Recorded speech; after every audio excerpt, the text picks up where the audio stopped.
अगर हम इसकी बात न माने तो फिर किसकी बात माने? मैंने बहुत ज्यादा मुतासर होकर कहा। तो सुन लो चंद्रगुप्त, मैं समंदर में सो रहा था और जब मुझे मेरी मर्जी के खिलाफ जगा दिया गया तो मुझे यह बात ज्यादा पसंद नहीं आई थी, लेकिन अब मुझे कोई अफसोस नहीं है। दोस्तों के लिए मैंने गुजरे हुए वक्त में बहुत कुछ किया है, बशर्ते कि उन्होंने खुद को दोस्ती का अहल साबित किया हो। तुम एक अच्छे इंसान हो, अच्छे दोस्त हो, इसलिए मैं तुम्हें कॉल देता हूं कि इस वक्त तक तुम्हारे साथ रहूंगा जब तक तुम्हें एक अजीम इक्तदार का मालिक ना बना दूं। जय भगवान, जय महाराज, चंद्रगुप्त ने ममनूनियत से कहा और मैं उसके पास से उठ गया। हकीकत थी ये शख्स इस कदर भरोसा करने लगा है तो फिर मेरे ऊपर भी कुछ जिम्मेदारियां आयद हो जाती थी, और प्रोफेसर कुदरत ने मुझे जिम्मेदारियां पूरी करने की सलाहियत तो दी थी, और खूब थे ये दिन रात भी। जबाने से बेपरवाह सत्यापाल बज़्म की दुनिया का इंसान, लेकिन रिज़्म की बातों के साथ साथ बज़्म बहुत दिलकश होती है। यानी दिन की रोशनी फौजों के अमूर में सर्फ करने के बाद रात की तकन दूर करने के लिए सत्यापाल का पुरस्कार खैमा मौजूद था, जहाँ शराब और जवानी मिलती थी। हमेशा नई लड़कियां जो यहाँ आकर इतनी ही खुश नजर आती थीं जैसे पूरी जिंदगी यहाँ आने की आरजू करती रही हूं, लेकिन बात दर हकीकत यह नहीं थी। लोग सत्यापाल से अकीदत रखते थे, लेकिन इतनी भी नहीं कि उसकी सारी ख्वाहिशात पूरी कर दें। बात उस चालाक आदमी की जहानत की थी जिसने इंसानों को बेवकूफ बनाने के गुर सीख लिए थे और एक खूबसूरत जिंदगी का हसूल के लिए इन्हें पूरी तरह आजमा रहा था। खूबी थी तो एक के वो मेरे सामने खुद को छुपाता नहीं था। चुनाचे मैं रिज़्म से निकलकर बज़्म में पहुंच गया, जहां वो मेरा इंतजार कर रहा था, लेकिन आज वो किसी कदर उदास था। मैंने उसे देखकर ताज्जुब से उस बारे में पूछा, क्या बात है सत्यापाल, कुछ सुस्त हो? हाँ महाराज। क्यों, क्या वजह है? तुम कुछ समझते हो महाराज? क्या हमें संसार का कोई गम नहीं है? हाँ मैं तो यही समझता हूँ, मैंने जवाब दिया। भूल है तुम्हारी। क्यों, क्या दुख है तुम्हें, क्या गम है? अरे महाराज, इस संसार में सब दुखी हैं, एक भी ऐसा ना मिलेगा जिसे कोई दुख ना हो। मगर तुम्हें क्या दुख है साधु महाराज? दुख नहीं, बस परेशानी है। किस बात की? बस्ती की कोई लड़की, मेरा मतलब है जो हमारे साथ है, अब मेरे लिए नई नहीं है सिवाय इन दो के। क्या मतलब? मेरी मुराद कामनी और बेला से है। ओह, बाकी लड़कियां सब मेरी वाकिफ हो चुकी हैं, उसने अफसुर्दगी से कहा। ओह, तो तुम्हें यह दुख है? कम है क्या? अब बताओ मैं क्या करूं? उसने परेशान लहजा में कहा। किसी पुरानी ही से काम चलाओ, मैंने हंसते हुए कहा। राम राम राम, कैसी बातें करते हो महाराज, अगर ऐसी कोई हरकत कर ली तो इस रोज मारा जाऊंगा। क्यों? यही तो राज की बात है महाराज। जो लड़की यहां से चली जाती है फिर जीवन भर मुझसे नफरत करती है। तुम्हें बता चुका हूं कि वो यहां अपनी खुशी से तो आती नहीं है, आ जाती हैं तो मेरी आंखों का शिकार हो जाती हैं। फिर वो वही सब कुछ करती हैं जो मैं चाहता हूं, लेकिन जब इन्हें आज़ादी मिल जाती है तो फिर हरे राम उसने कहा और मैं हंस पड़ा। तो क्या इन्हें ये सब कुछ याद रहता है? कैसे भूल सकती हैं महाराज, ये तो उनके जीवन की सबसे बड़ी भूल हो जाती है। लेकिन वो किसी से ये सब कुछ कह भी तो नहीं सकती। नहीं कह सकती, बस यही एक आसानी है। अगर ये आसानी ना होती तो अब तक तो श्रीमान सत्यापाल का बोरिया बिस्तर कभी का बन चुका होता। सत्यापाल ने जवाब दिया, तो आज तुम्हारे पास कुछ नहीं है? तुम्हारे पास भी तो नहीं है महाराज, उसने मुंह बसोरते हुए कहा। मेरे लिए कोई फर्क नहीं पड़ता, मैंने लापरवाही से कहा। अरे ना ना, ऐसी बात मत करो, आओ आज रात सितारों के साथ गुजारी जाए। हाँ, कुछ ना कुछ तो करना ही पड़ेगा, उसने बेचारगी से कहा। और हम दोनों बाहर निकल आए। सितारे चमकने लगे थे। मेरे ज़हन में उससे सोनी रात का कोई तस्वुर नहीं था, लेकिन सत्यापाल हस्बे मामूल उल्लुओं की सी शक्ल बनाए हुए था। हम दोनों दो मुख्तलिफ जगह ली और सितारों की गर्दिश देखने लगे। मैंने अपने सितारों से आइंदा हालात के बारे में मालूम किया और सितारे अपनी किताब खोल कर बैठ गए। पहली बात जो उन्होंने बताई वो ये थी कि कल का दिन हमारे मार्के का दिन होगा। क्या मतलब? मैंने पूछा। एक छोटे से कबीले से जंग और उसके बाद मुसलसल झड़पें। बहुत खूब, लेकिन चंद्रगुप्त का क्या होगा? कामरानी, सितारों ने जवाब दिया। रात गए तक हम सितारों से बातें करते रहे और फिर जब हम दोनों उठे तो न जाने क्यों सत्यापाल भी खुश था। ओह सत्यापाल, क्या बात है, सितारों ने शायद तुम्हें कोई बहुत अच्छी खबर सुनाई है?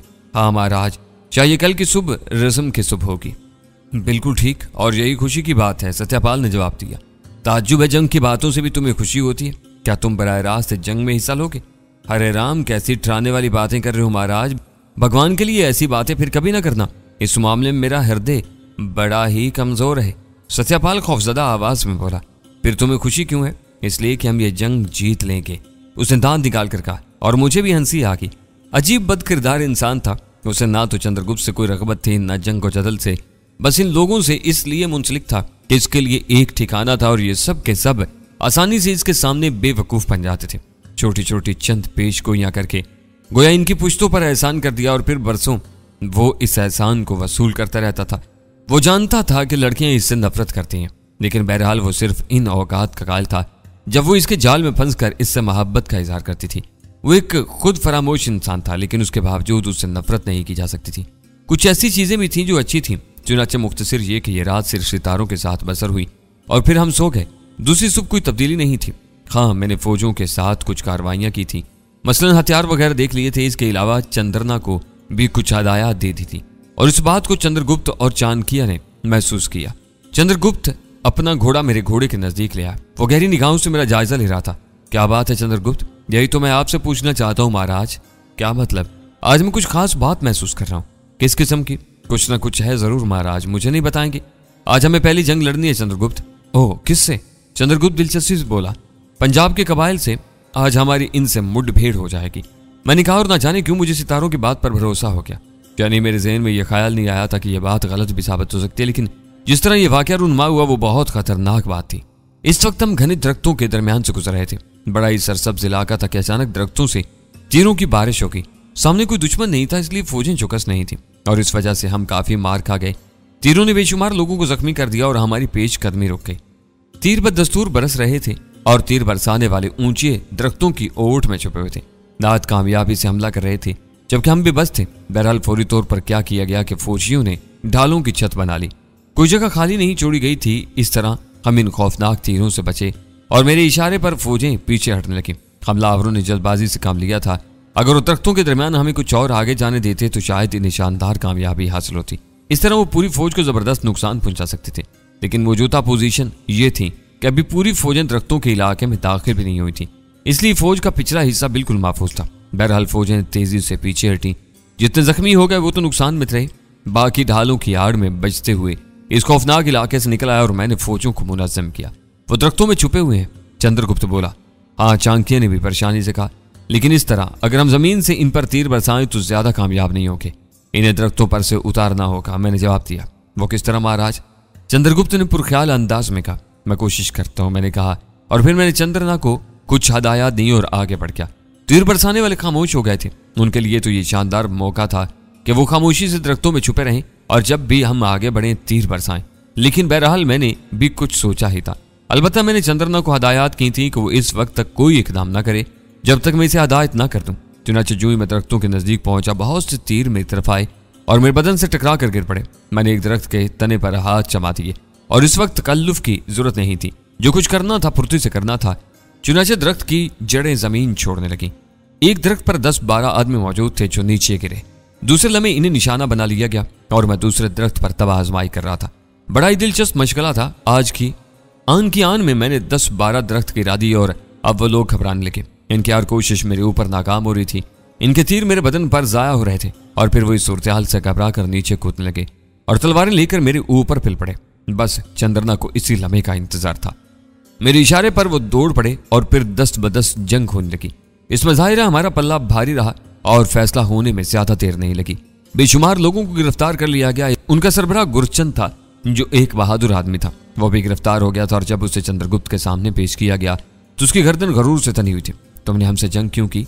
चंद्रगुप्त ने उससे नर्म लहजा में पूछा। इसलिए कि तुम हमारी बस्तियों को ताराश करना चाहते थे। तुम्हें कैसे मालूम? ये मालूम करने की बात है। हो सकता है कि हम तुम्हारी बस्तियों से सिर्फ गुजरना चाहते हो। कहाँ? गुरचंद ने पूछा। दरअसल हम यूनानियों से जंग करने जा रहे हैं जो पंजाब पर काबिज हैं। चंद्रगुप्त ने जवाब दिया। ओह, क्या तुम दुरुस्त कह रहे हो? अगर यह हकीकत है तो बताओ कि तुम कौन हो? गुरचंद ने पूछा। चंद्रगुप्त, अगर यह बात है तो हमसे भूल हुई। हम नहीं जानते थे कि तुम्हारा मकसद क्या है, लेकिन बहरहाल भूल हो चुकी है। अब हम हर सजा भुगतने के लिए तैयार हैं। जिनसे भूल हो जाती है इन्हें सजा देना जरूरी तो नहीं होता। तुम सब आजाद हो। तुम्हारी बस्तियों को कुछ नहीं कहा जाएगा। चंद्रगुप्त ने कहा और कैदियों की रिहाई का हुक्म दे दिया। गुरचंद इस आजादी से बहुत मुतासिर हुआ था। उसने हमें अपनी बस्ती में चलने की दावत दी और पूछा कि वो हमारी क्या मदद कर सकता है। चाणक्य ने उसे बता दिया कि फौजों के लिए खुराक, घोड़ों के लिए चारे और पानी की जरूरत है और हमने वही कायम कर दिया। सारी रात गुरचंद अपने आदमियों के साथ हमारी जरूरियात की अशिया की फराहमी में मसरूफ रहा। चंद्रगुप्त ने मुझे अपने खैमे से उठने नहीं दिया था। चाणक्य, चंद्रना और दूसरे फौजी सरबराह मौजूद थे। इनकी जुबानें गुंग थी। ये भी न पूछ सके थे बेचारे कि वो कौन सी ताकत थी जिसने दरख्तों को जमीन से उखाड़ा और इन लोगों को बदतरीन शिकस्त से दो चार किया।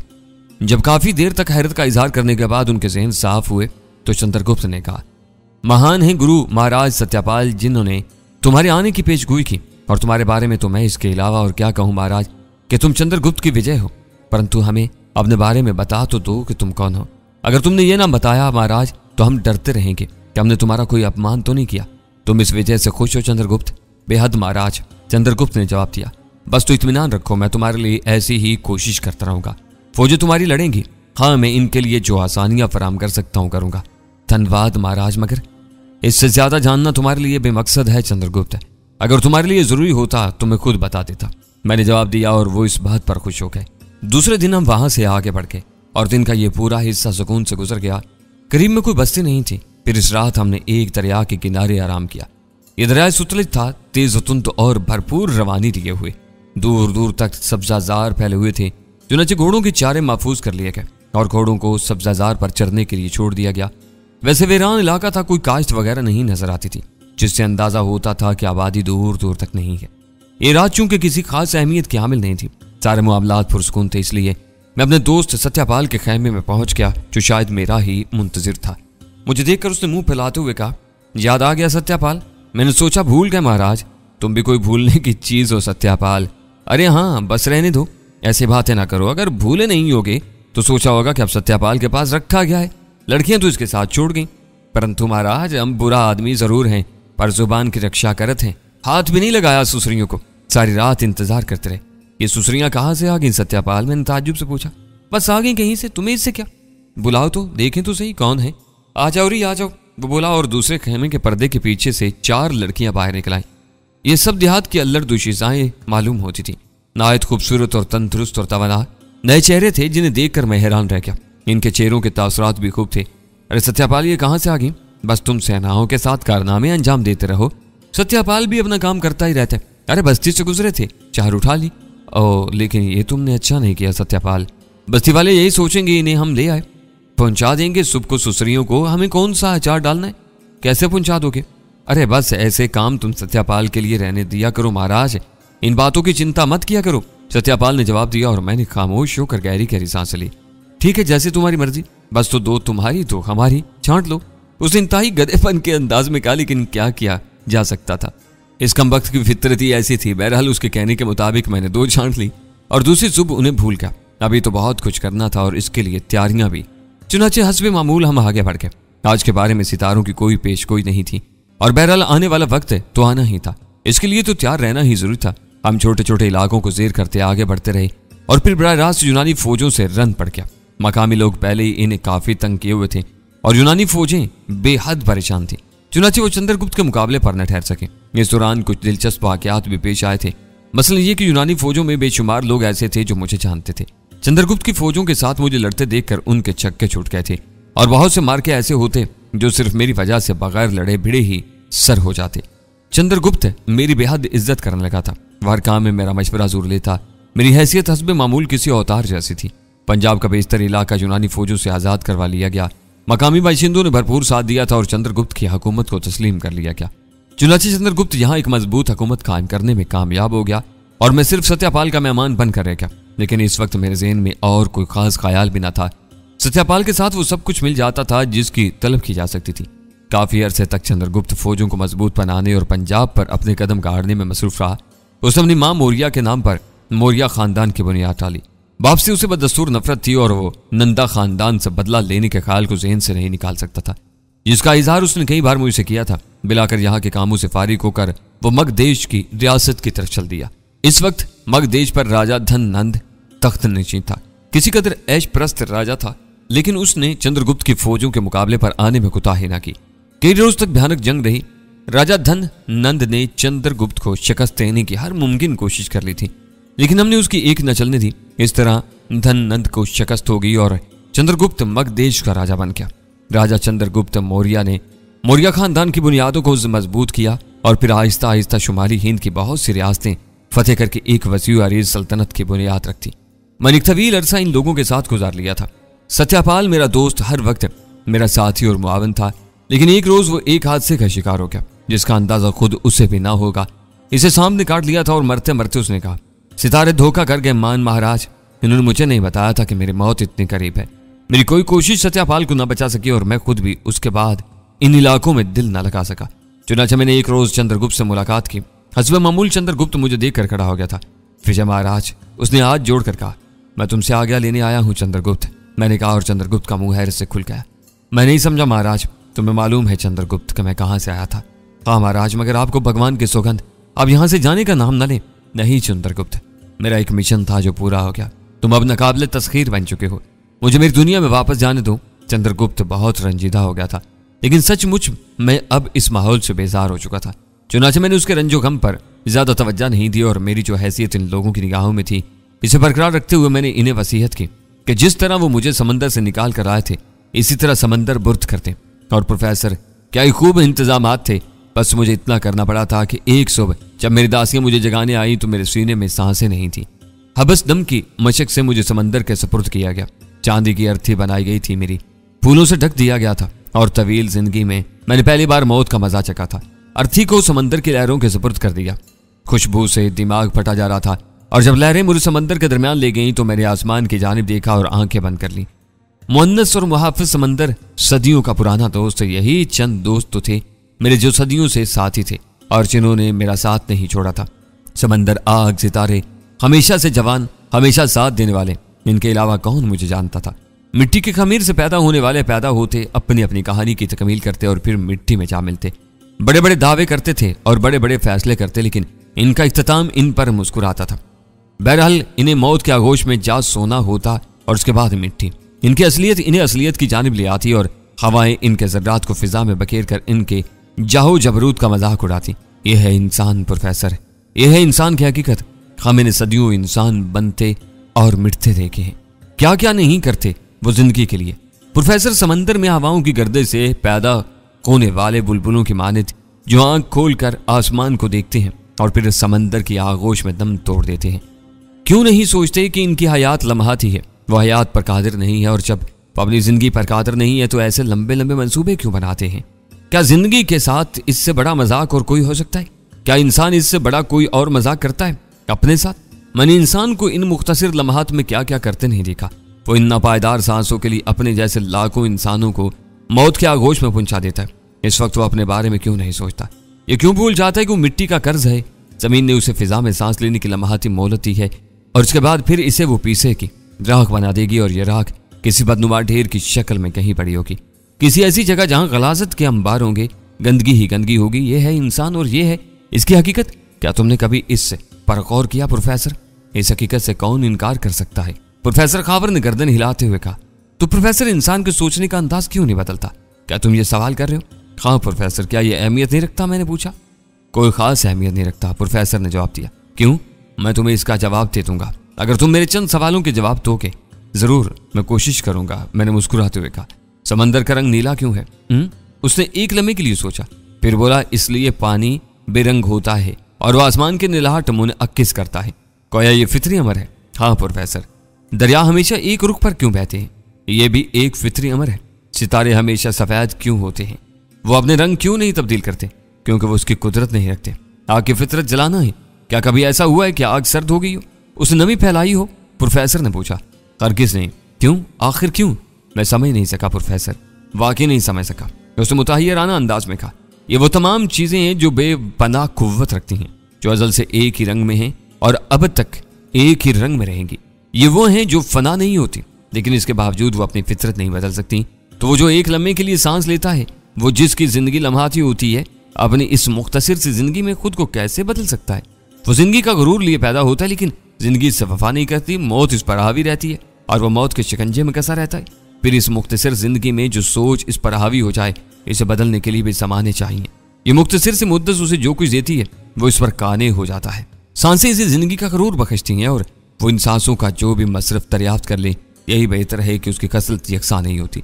अगर एक ही अंदाज़े फिक्र सबके ज़हनों में जागुज़ी हो जाए तो गौर करो क्या हो, कौन किसे बरतर माने, कौन जालिम हो और कौन मजलूम। ये बेहकीकत जानदार तो ऐसा मालूम होता है कि इन चंद सांसों को भी दूसरों के लिए वक्फ कर देता है। इसके लिए जीता है, उसके लिए मरता है, इसलिए इसकी फितरत की बात मत करो। बात तो इन ताकतवर चीज़ों की होनी चाहिए जो अब्दी जिंदगी रखती हैं। प्रोफेसर के जवाब पर मैं काफ़ी देर तक खामोश रहकर कुछ सोचता रहा और फिर मेरी आंखों में हैरत के आसार नमूदार हो गए। काफ़ी हद तक दुरुस्त कह रहे हो प्रोफेसर, मुबारकबाद देता हूँ तुम्हें और मुबारकबाद देता हूँ इस दौर को जिसने इंसान की जहानत को इज्जत तक जिला बख्शी है। और प्रोफेसर, तुम्हारे ये अल्फाज मेरे लिए इस दौर का हासिल हैं। तुम्हारे ये अल्फाज मेरी किताब में तहरीर होंगे, वो किताब जो अजल से अबद तक की तफसीर होगी शायद। प्रोफेसर खावर ने इस बात का कोई जवाब नहीं दिया। वो खामोश होकर कुछ सोचने लगा। फरजाना और फरोजा बेचैनी से पहलू बदल रही थी और जब ये खामोशी तवील हो गई तो फरोजा बोली, किस सोच में डूब गए आप दोनों? ओह, वो चौंक पड़ा और फिर मुस्कुराते बोला, तुम्हारी लड़कियां अब मेरी चंद लम्हात की खामोशी भी नहीं बर्दाश्त कर सकती प्रोफेसर। हाँ, हम सब तुम्हारे तिलिस्म में फंस गए हैं, प्रोफेसर ने मुस्कुराते हुए कहा। यह तिलिस्म मेरा नहीं है प्रोफेसर, मेरे ख्याल में तुम इसे तिलिस्म जिंदगी कहो। हर इंसान मुनफरिद सोच रखता है, इसके जहन में मुख्तलिफ ख्यालात होते हैं। इसके अज़ा की तहरीक इसके लिए अमल की राह मुतय्यन करती है, लेकिन हर तहरीक का मरकज इसकी अपनी ज़ात होती है। हालांकि वो अपनी हर तहरीक को मुख्तलिफ नाम देता है। कभी रफ़ाए आमा के लिए खुद को वक्फ करता है और कभी किसी एक फर्द के लिए जो इसकी ज़ात का मकसूद होता है। गोया इसकी जुम्बिश खुद इससे मुतमईन करने के लिए होती है और फिर एक वक्त ऐसा आता है जिसे वो सुकून का नाम देता है। तो प्रोफेसर, तुम सुकून की मंजिल में हो, इसलिए उस जगह जहां इंसान की तहरीक रुचाती है और ये सुकून उसकी सारी ज़हनी जिस्मानी ज़रूरतें पूरी करता रहता है। तुम्हारे सामने अदवार की किताब खुली रखी है और इस किताब से तुम्हारी सारी दिलचस्पियां मुंसलिक हैं। तुम्हारी ज़हनी आसूदगी के लिए एक ठोस ग़िज़ा है और तुम्हारे इल्ज़ाम की ज़रूरतें भी पूरी हो रही हैं। चुनाचे अब तुम्हारे ज़हनों को, जिस्मों को और किसी चीज़ की तलब बाकी नहीं रही। अगर तुम इसे तिलिस्म कहना चाहते हो तो कह लो, अल्फाज की साख्त बदल जाएगी, मफहूम नहीं बदलेगा। खुदा के पुनाह तुम्हारी तशरीहात बड़ी जानलेवा है, प्रोफेसर ने पेशानी मसलते हुए कहा। लेकिन आप इन तशरीहात से इनकार तो नहीं कर सकते डैडी, फरजाना ने कहा। हाँ भाई, इनकार किससे अहमक को है, प्रोफेसर ने जवाब दिया। अल्लाह के वास्ते आप इस समंदर से निकल भी आओ, फरोजा बोली। तुम्हारे जज्बात के एहतराम में वो मुस्कुराया। हाँ तो प्रोफेसर, बात समंदर की हो रही थी। राजा चंद्रगुप्त ने नहायत शराफत के साथ मुझे जहां से वसूल किया था वहीं वापस पहुंचा दिया। गोया मैं समंदर की अमानत था और इन्होंने ईमानदारी का सबूत देकर समंदर की अमानत वापस कर दी थी।